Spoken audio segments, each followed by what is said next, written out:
예, 오늘 이 말씀으로 점화란 주제로 같이 은혜를 나누도록 하겠습니다.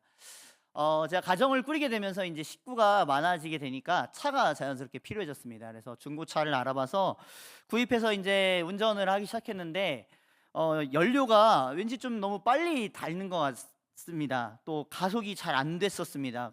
그러다가 결정적으로 달리다가 갑자기 픽 하고 시동이 꺼지는 겁니다. 고속도로에서 그러니까 되게 무섭더라고요. 다행히 갓길로 잘 돼서 또 다시 켜니까 시동이 켜져서 문제 없이 돌아갔지만, 이런 현상이 반복되면서 이게 도대체 무슨 문제인가, 이러다 잘못하면 사고가 있겠다 싶어서 정비소에서 점검을 받았습니다. 그 결과가 무엇이었냐면 큰 어떤 고장이 아니었습니다. 한 작은 부품의 문제였는데 바로 무엇이었냐면 점화 플러그의 문제였습니다. 이 점화 플러그가 시동 불량을 만들었고 이 가속과 또 시동이 계속 유지되는 것을 막았던 거죠. 이 자동차 구동에는 그 에너지가 필요한데 이 엔진 연료와 이 공기 혼합기의 폭발로 인해서 이 폭발하는 그 불꽃이 그 이제 에너지를 공급하면서 차가 구동을 하게 되는데, 이것을 담당하는 장치가 바로 점화 장치, 특별히 점화 플러그였습니다. 다행히 이것을 잘 고치고 나서 지금까지 그 차를 문제없이 쓰고 있습니다. 그런데 이것을 고치는 과정 가운데 이 작은 한 부품이지만 얼마나 그것이 큰 일을 하는지 생생하게 깨닫게 되었습니다. 자동차뿐만 아닙니다. 우리 삶에서도 점화 플러그와 같은 존재가 있습니다. 어떤 점화 장치가 우리라는 이 거대한 우주를 움직이고 있는데, 어떤 면에서는 이것이 제대로 되지 않을 때 우리가 픽 꺼지기도 하고 생명력을 잃고, 잘 가동이 될 때는 우리를 활력 있게 하나님 앞에서 살게도 하는 것을 보는데, 성경은 특별히 이러한 점화 장치 같은 역할의 그 부분이 어떤 곳이냐고 하면 우리의 마음이라고 합니다. 뭐라고요? 네, 우리의 마음이라고 합니다. 잠언 4장 23절에서 이렇게 말씀합니다. 모든 지킬 만한 것 중에 더욱 내 마음을 지키라. 뭐가 나오죠? 생명의 근원이 이에서 남이니라 라고 말씀합니다. 여기서 마음으로 번역된 단어 히브리어 레브는 이 생각과 감정, 의지, 그 모든 전인격을 수반하고 있는 그 인격이 머무르는 자리라는 의미를 가지고 있습니다. 자, 이 마음이라는 정화 장치가 선한 것들로 좋은 생각과 좋은 감정, 그 바른 의지로 이렇게 무장이 돼 있다면, 그것이 잘 켜지고 있다면 그런 사람으로서의 역할을 하게 될 것입니다. 한데 분명히 자기가 그 점화 장치를 제대로 작동치 못하게 내버려 두고 있다면 어떻게 될까요? 우리 지금 젊은 세대 중에서 많이 화두가 되는 것이 뭐냐면 우리 가정 가운데서도 있을 수 있습니다. 바로 나이는 이제 청년이어서 한참 활력 있게 살아야 될 것 같은데 힘을 못 받는다는 겁니다. 집에 계속 머물러 있고 밖에 나가는 것을 두려워하고 인간관계 맺는 것을 어려워하는 청년들이 이전보다 많아졌다고 들었습니다. 사회적인 현상으로도 두각이 되고 있죠. 사실 나이로서는 여기 계신 분들 또 우리 노년분들보다 훨씬 더 활력이 있어야 되는 나이가 맞습니다. 그런데 마음으로서는 노년같이 살아가는 그런 안타까운 현상이 발생한다는 겁니다. 자, 그것이 왜 그럴까요? 마음에서부터 좌우가 된다는 거죠. 자신에게 이런 마음의 정화 장치가 제대로 돼 있지 않다면 해악을 끼치고, 또 악한 마음은 함께하는 이들에게도 악취가 나게 하는 악영향을 끼치게 됩니다. 자, 그러기 때문에 앞에 잠언에서도 무엇을 말하고 있습니까? 내가 금은 보화를 많이 쌓고 외모가 출중해지고 건강을 소유하고 잘 관리하는 것보다 더 중요한 것을 성경이 뭐라고 얘기합니까? 마음을 지키는 것이다 라고 얘기합니다. 사랑하는 성도 여러분, 마음을 잘 지킬 수 있는 저와 여러분들이 될 수 있기를 소망합니다.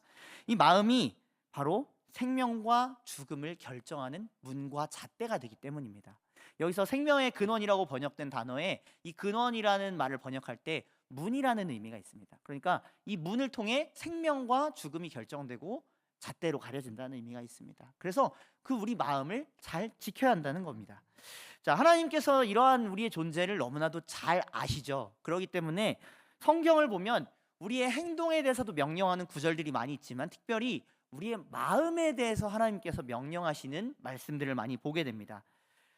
자, 그중 하나가 바로 무엇이냐면 하나님에 대한 바른 믿음을 갖는 겁니다. 뭐라고요? 하나님에 대한 바른 믿음을 마음을 통해 가져야 한다는 겁니다. 자, 히브리서 11장 6절에서는 이렇게 말씀합니다. 우리 같이 한번 읽어보겠습니다.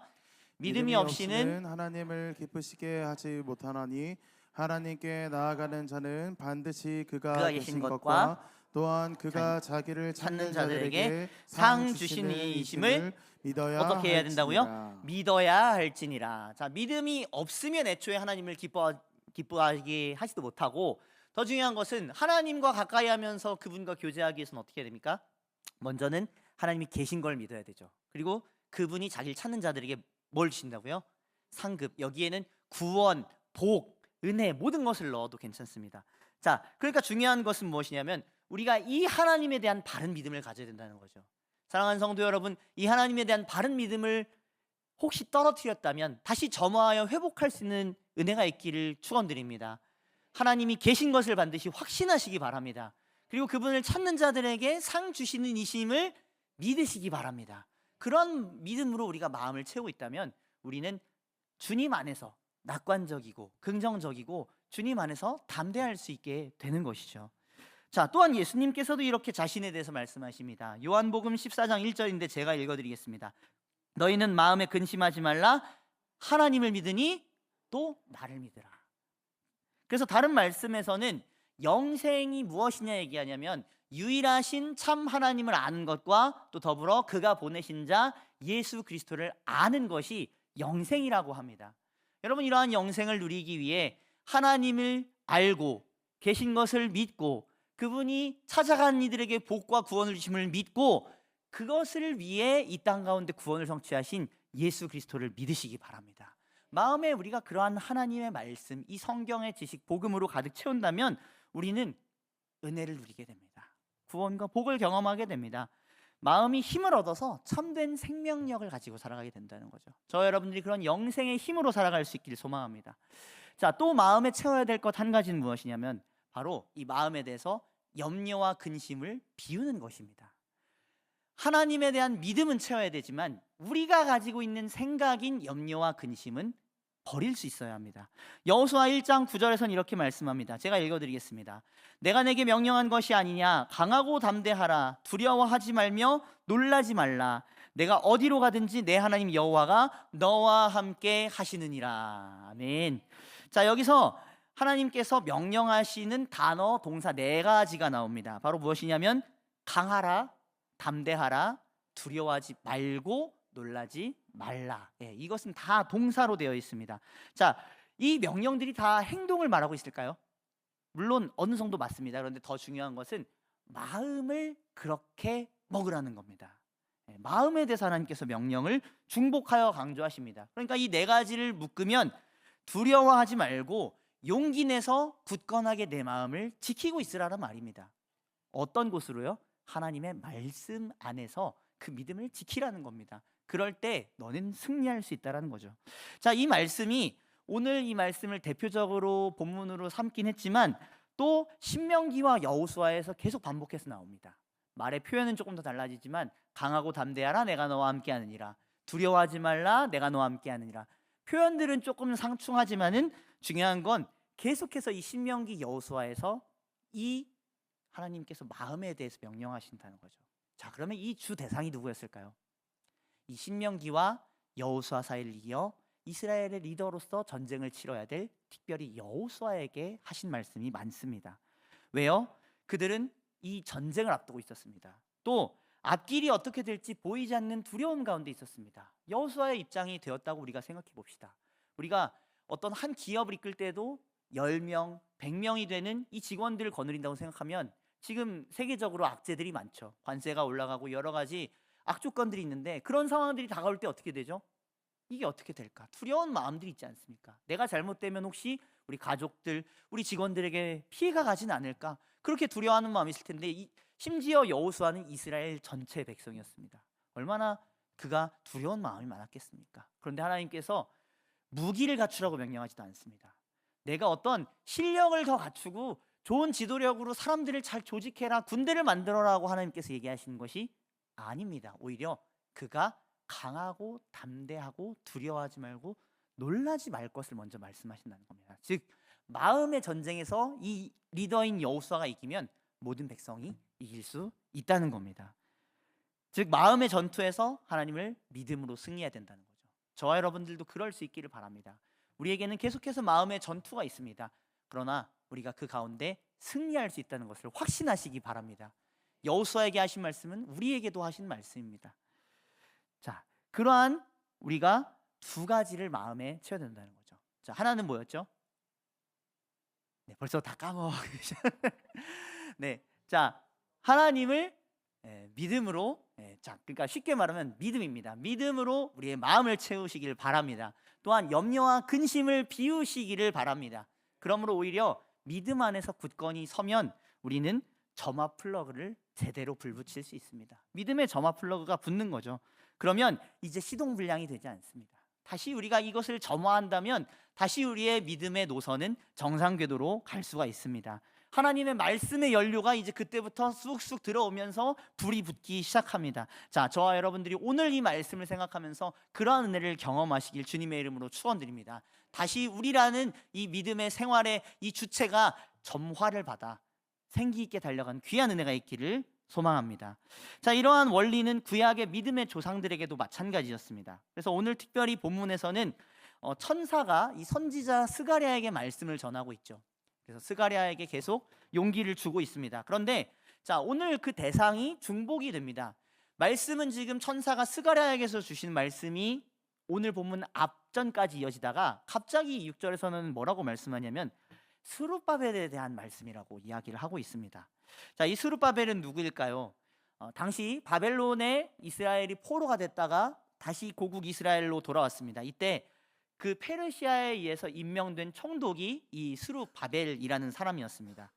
그는 이 포로 회복 공동체의 지도자였는데 그의 이름에는 뭐가 있냐면 바벨이라는 이름이 있죠. 바벨론의 씨, 바벨론의 싹이라는 의미를 담고 있습니다. 그러니까 바벨론에서 태어난 사람이고 바벨론 문화를 가지고 온 사람인데 그러나 하나님의 이 거룩한 성전을 건축하기 위해서 택함을 받았던 사람이었던 거죠. 성경은 그 혈통에 대해서 뭐라고 얘기하냐면 여호야긴 왕의 장남 스알디엘의 아들이라고 합니다. 즉 포로 시기 때 여호야긴이 잡혀갔는데 그의 손자인 거죠. 그러면서 그의 혈통이 누구에게 연결되냐면 다윗에게 연결됩니다.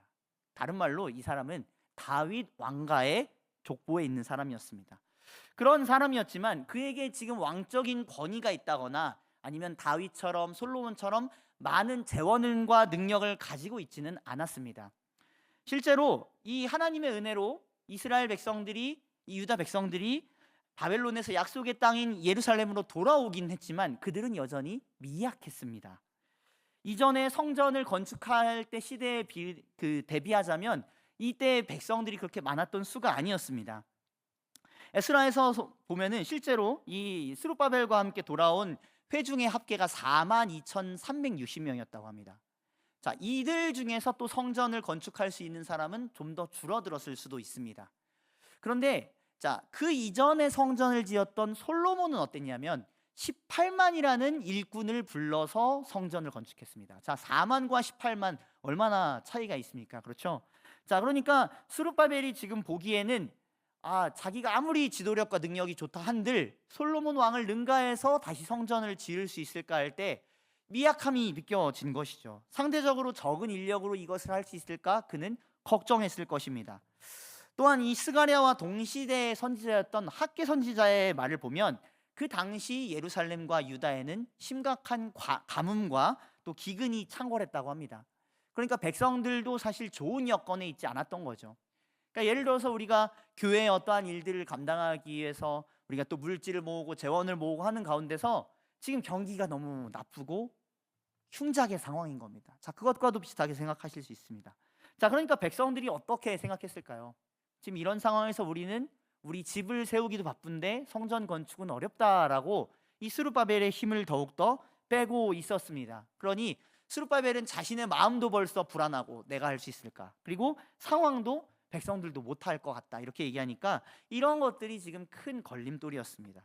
자, 그런데 하나님께서는 이러한 스룹바벨의 처지를 아시고 그를 이 스가랴 선지자를 보내 격려하기 시작하십니다. 자, 우리 오늘 본문을 다시 한번 읽어보겠습니다. 본문 우리 스가랴서 4장 6절입니다.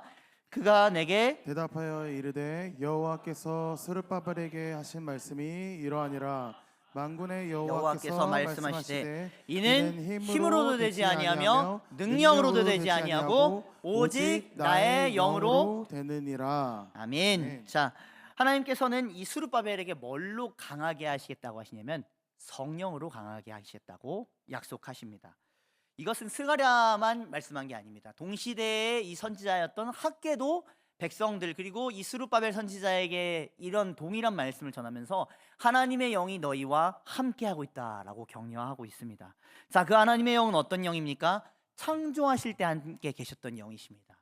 또 그 조상들이 출애굽할 때 그들을 홍해에서 건져내시고 이스라엘 백성들은 오히려 물에 묻히게 하신, 그들을 심판하신, 창조하시고 심판하시는 영이 바로 그 하나님의 영이셨습니다. 다른 말로 하면 하나님의 영은 전능하신 하나님의 영이라는 겁니다. 자, 그 하나님의 영께서 스룹바벨과 함께 하시겠다고 합니다. 이것이 얼마나 큰 영적 점화의 동력의 요소가 됩니까? 자, 그러기에 하나님께서는 오늘 이 스룹바벨에게 두 가지를 부정하라 하시고 한 가지는 긍정하라고 하십니다. 자, 첫 번째 부정은 무엇이냐면 힘으로도 되지 않는다는 겁니다. 힘으로 되지 않는다. 자, 여기서 힘으로 번역된 히브리어 단어는 하일이라고 합니다. 여러분, 그 룻기를 보시면 보아스가 유력한 자라고 나오는데 깃보르 하일이라고 표현합니다.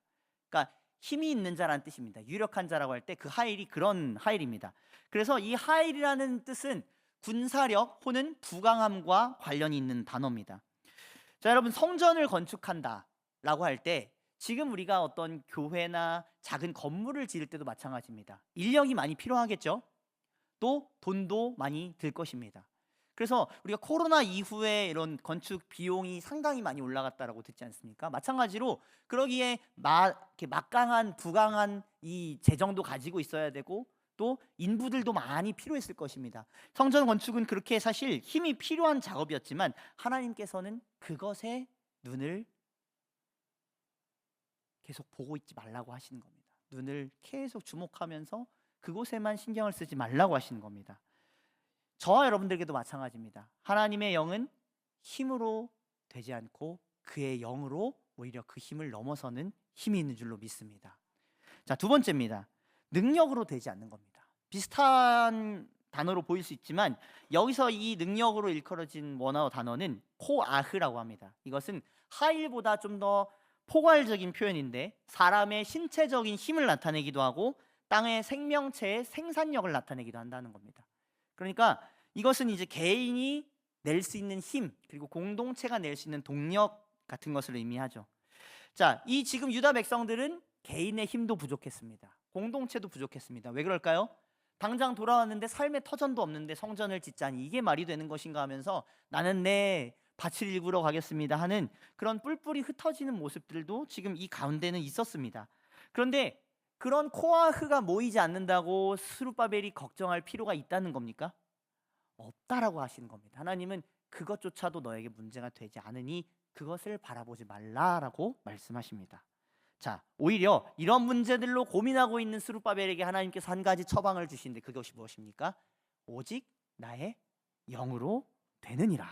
자, 그런데 오늘 말씀에서 보시면 여러분, 이 하나님께서 자신을 어떤 여호와로 소개하십니까? 힌트를 드리자면 만으로 시작합니다. 네, 만군의 여호와입니다. 체바오트라고 합니다. 자, 체바오트 여호와, 즉 군대의 장관이 되시는 하나님이십니다. 그러니까 만군의 여호와의 영이라고 한다면 그 군대를 거느리고 있는 장관의 영, 얼마나 대단한 규모의 영이십니까? 다른 말로 하면 사람 군대로서는 그 힘과 사기가 떨어져 있으면은 하일과 코아흐의 아무런 역할을 하지 못할 수 있으나 하나님의 영으로서는 성전을 건축할 수 있다.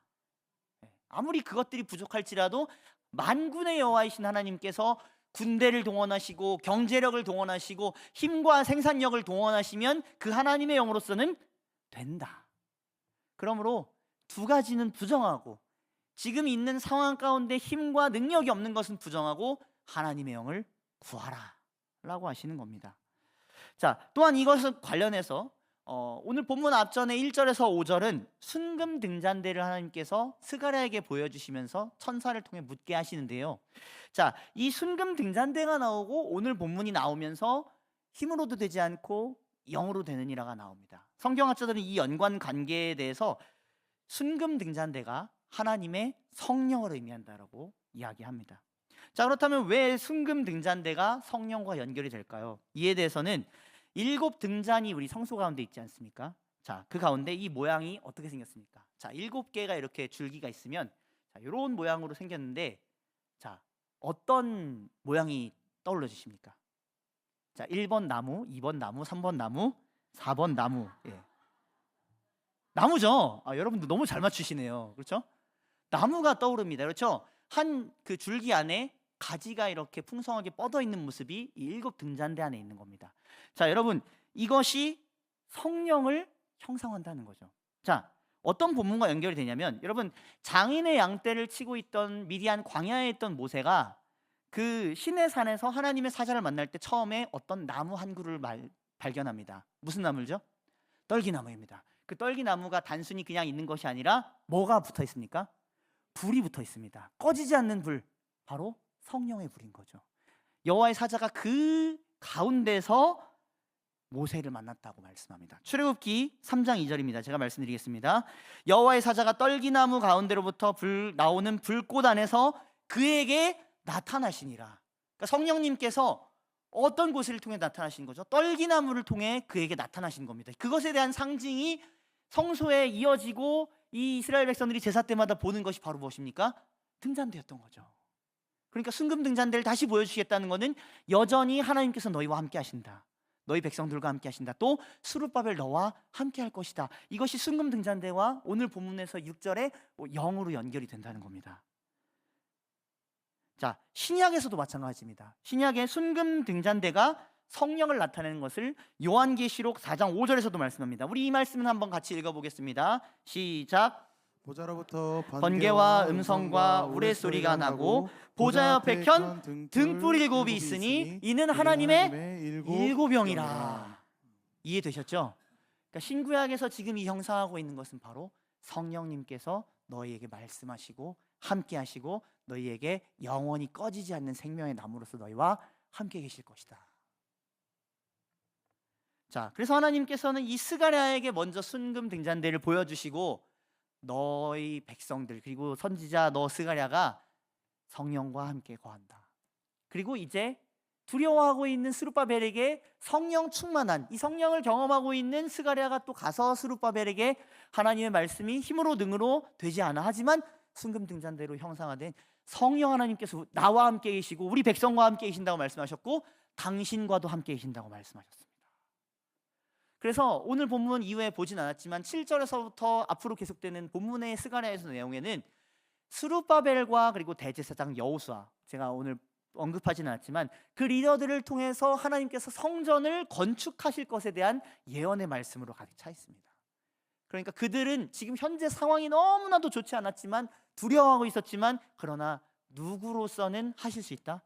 하나님의 영 성령님으로서는 그 약속대로 이루시며 너희 가운데 함께 하실 수 있다.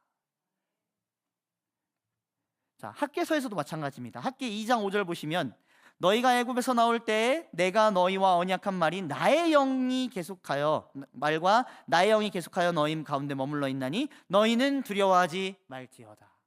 자, 두 가지 이유로 이 학개 이 스룹바벨과 그리고 또 대제사장 여호수아 백성들은 두려워할 이유가 없었습니다. 두 가지가 무엇이죠? 내가 너희와 언약한 말 그리고 나의 영이 함께하기 때문에. 여러분, 우리에게도 동일한 수단이 지금도 우리에게 있는 줄로 믿습니다. 말씀과 성령 안에 있다면 여러분들 두려워하실 필요가 없습니다. 내 상황 가운데 위축될 필요가 없습니다. 나의 힘이 부족하고 건강이 부족하고 연약하십니까?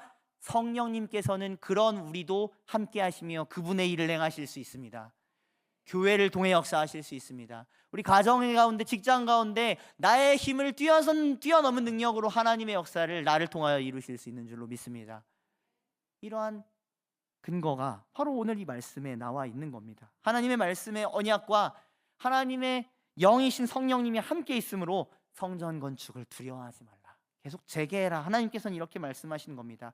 저와 여러분들도 마찬가지입니다. 여러분, 말씀과 기도와 멀어졌다면 우리는 점화 플러그가 조금 고장이 나 있고 슬슬 시동 불량이 걸릴 수도 있습니다. 하지만 다시 오늘 이 시간 말씀과 성령으로 여러분들의 마음을 채우시는 귀한 은혜가 있기를 소망합니다. 다시 불을 붙이시기 위해 주님 앞에 뜨겁게 나아가시기를 바랍니다. 네, 미적지근한 믿음으로 그냥 알아서 고쳐지겠지 하고 있다 보면 제 차처럼 그렇게 고장도 나고, 물론 다시 고치긴 했습니다만 제가 그 이후로 얼마나 또 관리를 잘하기 위해서 노력했겠습니까? 사랑하는 성도 여러분, 우리의 마음의 점화를 다시 시작하시는 귀한 은혜가 오늘 이 시간 기도회 가운데 있기를 소망합니다. 노심초사하며 불안해하는 마음, 미래에 대한 염려 다 주님 앞에 맡기십시오. 그것은 우리의 시동불량을 만들 뿐입니다.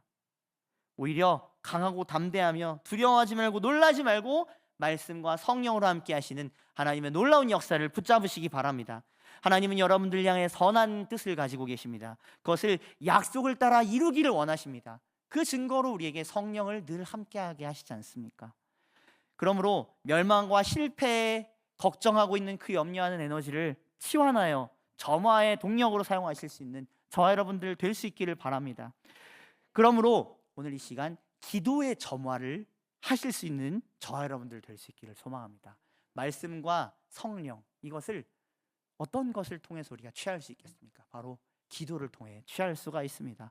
자, 마틴 로이드 존스는 기도에 대해서 이렇게 설교합니다. 기도하는 일은 마치 영혼의 폐에 성령의 산소와 능력을 채우는 것과 같습니다. 여러분이 두 발로 굳게 서서 쓰러지지 않기를 원한다면 하나님의 생명으로 자신을 가득 채우십시오. 말씀으로 기도하시기 바랍니다. 말씀을 암송하시면서 기도하시기 바랍니다. 그리고 내가 받은 말씀, 그리고 나에게 기도하는 중에 떠올려 주시는 그 말씀으로 기도하시기 바랍니다. 그러면 성령 하나님께서 그 말씀 가운데 우리의 마음을 사로잡으시고 보증하실 것입니다. 다시 불이 붙게 하실 것입니다. 이 말씀이 내 말씀이구나 믿게끔 하시고, 그것을 통해서 다시 기도의 힘을 얻고, 다시 그것을 기도함으로써 간증의 주인공이 되고, 그럼으로써 다시 더 기도하게 되는 열렬한 신앙인으로 우리를 거듭나게 하실 것입니다. 오늘 이 말씀처럼 기도하는 일을 통해 여러분들 영혼의 폐에 산소와 능력을 채우시는 귀한 은혜가 있기를 소망합니다. 여러분, 이렇게 우리의 기도의 점화가 있으면 우리는 성령 안에 살아 숨쉬는 신자로 살아갈 수 있습니다. 여러분들 영적 상태를 위해 오늘 기도하시기 바랍니다. 내 마음의 중심이 다시 한번 첫사랑이 회복될 수 있게 해달라고 기도하시기 바랍니다. 우리의 가족 중에, 이웃 중에 꺼져가는 불길, 시동불량인 불길이 있다면 그들을 위해서 기도해 주시기 바랍니다. 그럴 때 그들도 점화되는 은혜가 있기를 소망합니다. 그리고 그렇게 될 것입니다. 그렇게 기도의 불을 태울 수 있는 저와 여러분들 될 수 있기를 소망합니다. 청교도 윌리엄 셰커는 또 이렇게 얘기하고 있습니다. 기도는 약속들의 산파다. 약속들은 교회에게 위로의 우물이고, 믿음의 기도는 그 우물에서 물을 끌어올리는 그릇이다. 여러분, 오늘 기도하심으로 이 약속들을 끌어올리시기 바랍니다. 우리가 기도를 잘해서 어떤 생수가 우리 안에 막 공급되는 게 아닙니다. 말씀의 능력 안에서, 그 말씀을 믿는 기도 가운데서 우물이 솟아납니다. 성령의 샘이 터집니다. 그러므로 오늘 이 말씀 붙들고, 하나님, 나의 힘과 능을 버립니다. 염려와 근심을 버립니다. 오직 주의 영으로 나를 새롭게 하여 주옵소서. 나의 인생을 새롭게 하여 주옵소서. 그렇게 기도할 때 기도의 샘이 터지는 겁니다. 이런 영생의 물을 풍성히 경험하는 저와 여러분들 될 수 있기를 바랍니다. 그것을 보증하시기 위해 성령님께서는 지금도 우리의 기도 가운데 함께 하시고 탄식함으로 함께하며 기도하시기 원하십니다. 또 이 약속 중에 하나는 바로 교회를 세우시는 일입니다. 예수님께서는 베드로의 신앙 고백을 들으시면서 내가 이 반석 위에 교회를 세우리라 말씀하셨습니다. 그리고 요한계시록에 이르기까지 하나님의 교회가 계속해서 행진해 가는 가운데 핍박 중에도 자신을 지키며 예수님과 함께 살아갔습니다. 그런데 여러분, 요한계시록 보시면 아시겠지만 잘하고 있다 칭찬받는 교회도 있었지만 그렇지 못한 교회들도 있었습니까? 없었습니까? 있었죠. 자, 그러면 또 우리가 정직하게 한번 질문해서, 우리 신일교회를 포함해서 우리 한국교회 그리고 열방에 있는 교회들이 모두 다 잘하고 있을까요? 그렇지 못한 곳 또 혹여 있을까요? 자, 또 다른 의미로 우리 목장의 목원들이 모두가 정말 성령 충만함으로 예배 드리고 있을까요? 그렇지 못하고 목장에 배회하면서, 또 우리 소그룹에서 배회하면서, 또 우리 자녀들이 우리 부서에서 정착하지 못하고 수련회 안 간다, 성경학교 안 간다 하면서 우리의 마음속을 아주 타들어가게 하면서 그런 일들이 있을까요? 없을까요? 그래서 우리가 기도해야 될 줄로 믿습니다. 교회를 위해 함께 기도해 주셨으면 좋겠습니다. 우리의 기도의 점화로 우리도 타오르고 우리 가정과 이웃도 살아나야지만, 교회는 항상 기도하는 만민의 집이었고, 교회는 항상 성령의 불꽃이 타오르는 처소였습니다. 여러분, 우리 신일교회가 성령으로 불타는 교회가 될 수 있도록 우리 이 시간 오늘 함께 또 기도했으면 좋겠습니다. 하나님께서는 비상의 은혜를 우리에게 구하기를 원하십니다. 제가 마틴 로이 존스 목사님의 부흥을 읽으면서 저도 지금 설교문을 따로 준비는 안 했었는데 항상 생각나는 구절이 있습니다. 뭐냐면 부흥은 비상한 은혜이기 때문에 구하는 자에게만 찾아온다는 겁니다. 그리고 가장 어두웠던 시대들의 공통점이 하나님께서 그 꺼져가는 시대 가운데 위대한 설교자를 세우셨고 위대한 기도하는 사람을 세우셨다는 겁니다. 여러분, 그러한 한 사람이 되시길 소망합니다. 솔직히 한국교회 목회 데이터 연구 각종 지표들을 보면 교회에서 사람이 떠나고 있다, 젊은 세대가 교회를 떠나고 있다 하지 않습니까? 그러나 영국도 그랬고요, 마틴 로이 존스 목사님이 계셨던 때도 그랬고, 그분이 연구했던 모든 교회사 시기 가운데 하나님께서는 가장 어두울 때 빛을 준비하고 계셨다고 합니다. 빛의 부흥을 기도할 수 있는 저와 여러분들 될 수 있길 소망합니다. 다음 세대의 불을 밝히는데 우리가 횃불을 들고 넘겨줄 수 있는 우리가 될 수 있기 소망합니다. 우리의 모습을 통해 자녀 세대들이 기도는 저렇게 하는 것이구나 배울 수 있는 그런 저와 여러분들의 점화된 신앙이 될 수 있기를 소망합니다. 오늘 이러한 목적을 가지고 점화하면서 내 스스로를 불태우면서 기도의 자리로 나아갈 수 있는, 약속 믿고 기도하며 나아갈 수 있는 저와 여러분들 될 수 있기를 소망합니다. 말씀을 맺겠습니다. 우리의 순금 등잔대를 밝히시기 바랍니다. 성령님께 가져가셔서 주님 여기에 불을 붙여주십시오. 나뿐만 아니라 우리 가정에 불을 붙여주십시오. 우리 목원들, 우리 소그룹에 불을 붙여주십시오. 우리 부서에 불을 붙여주십시오. 우리가 뜨겁게 기도하는 가운데 교회를 세우시겠다는 주님의 약속이 이루어질 줄로 믿습니다.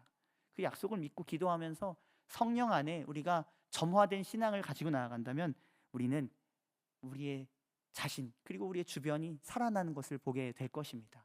시동이 제대로 걸릴 뿐 아니라 활력 있게 나아가는 모습을 보게 될 것입니다. 그러한 점화된 신앙으로 오늘부터 살아가시고 또 앞으로도 계속 이러한 신앙으로 주님의 불을 태우면서 우리를 통해 부흥이 나타나는 귀한 현장으로 살아가시는 저 여러분들 모두가 될 수 있기를 주님의 이름으로 축원드립니다. 기도하겠습니다.